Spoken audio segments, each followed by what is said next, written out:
Article 21 భారత రాజ్యాంగం doctor Babasaheb Ambedkar ఇచ్చిన భారత రాజ్యాంగము ఆర్టికల్ 21 ప్రకారము ఎవరైనా భారతదేశంలో ఏ మూలకైనా వెళ్ళి బతికే స్వేచ్ఛ ఉన్నది. అవును కదా.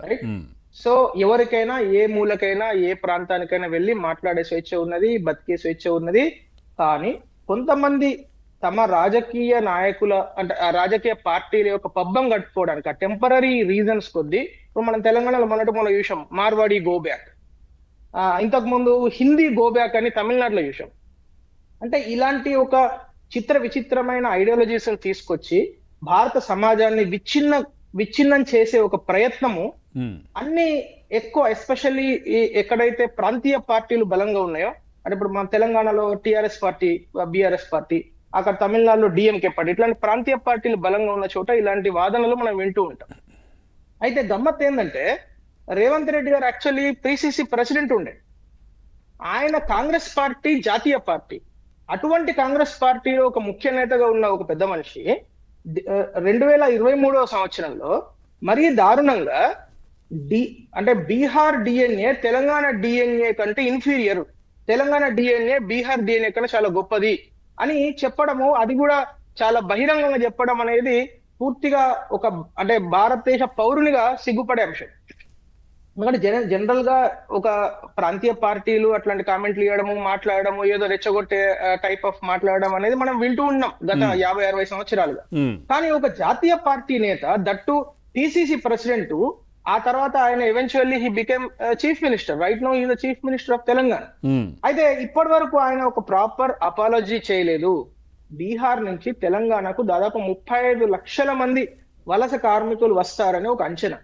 అట్లాగే తమిళనాడులో దాదాపు 30 లక్షల మంది వలస కార్మికులు, అక్కడ కూడా హిందీ గోబ్యాక్ అని అనేక మంది బీహారీల మీద. కానీ అప్పుడే మాట్లాడేది ఉండే కదా సార్, ఇప్పుడు మళ్ళీ దీన్ని 2 ఏళ్ల తర్వాత ఎందుకు దీన్ని ఈ విధంగా హడావిడి చేయాల్సి వస్తుంది? అప్పుడే ఏదైనా ఉంటే దీనికి సంబంధించి అడగొచ్చు కదా.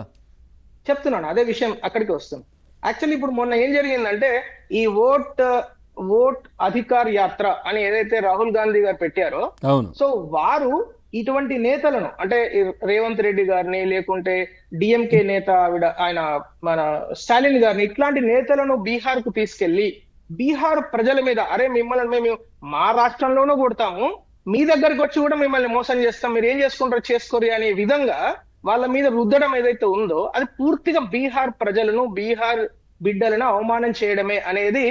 అటు ప్రశాంత్ కిషోర్ కావచ్చు, ఇటు జేడీయూ కావచ్చు, ఇన్ఫాక్ట్ ఆర్జేడీలో ఉన్న కొంతమంది నేతలు, కాంగ్రెస్ లో ఉన్న కొంతమంది నేతలతో పాటు బీజేపీ డైరెక్ట్ విమర్శిస్తున్నారు. అది మీరు ఇప్పటిదాకా మాట్లాడిన విషయం, అంతే కదా. ఇప్పుడు ఎట్లా చెప్తారండి? ఇప్పుడు బీహార్ వ్యక్తి తెలంగాణకు వస్తే నువ్వు తిడితివి, తమిళనాడుకు వస్తే తిడితివి. అట్లాంటిది ఎంత ఆడాసిటీ లేకుంటే, ఎంత ధైర్యం, ఎంత దమ్ము లేకుంటే నువ్వు మళ్ళీ బీహార్ లోకి వెళ్ళి వాళ్ళని అక్కడ కూడా వాళ్ళని అవమానం చేస్తావంటే దాని అర్థం ఏంది? అంటే ఈ దేశంలో బీహారీలు బతుకొద్దా?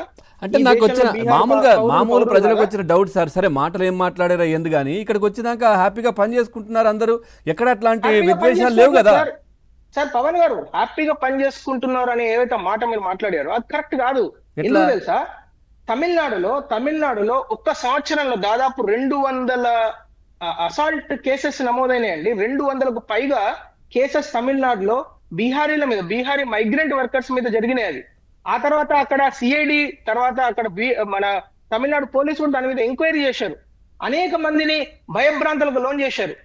మొన్న మహారాష్ట్రలో మీరు చూసారు, ఎంఎన్ఎస్ వర్కర్స్ కావచ్చు, ఆ తర్వాత శివసేన ఉద్ధవ్ ఠాకరే గ్యాంగ్ కావచ్చు, ఆ గూండాలు అనేక మంది బీహారీల మీద వాళ్ళని చెప్పులతో కొట్టడం జరిగింది. మనం చాలా వీడియోస్ చూసాం.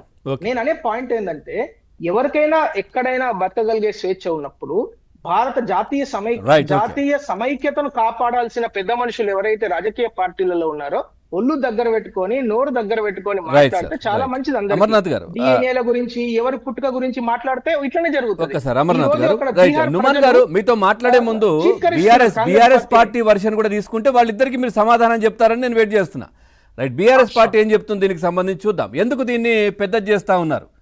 రైట్, మాట్లాడండి సార్. విజయ్ కుమార్ గారు నమస్కారం అండి. మీకు అదేవిధంగా అమర్నాథ్ గారికి, నుమన్ గారికి, అదేవిధంగా ఏబిఎన్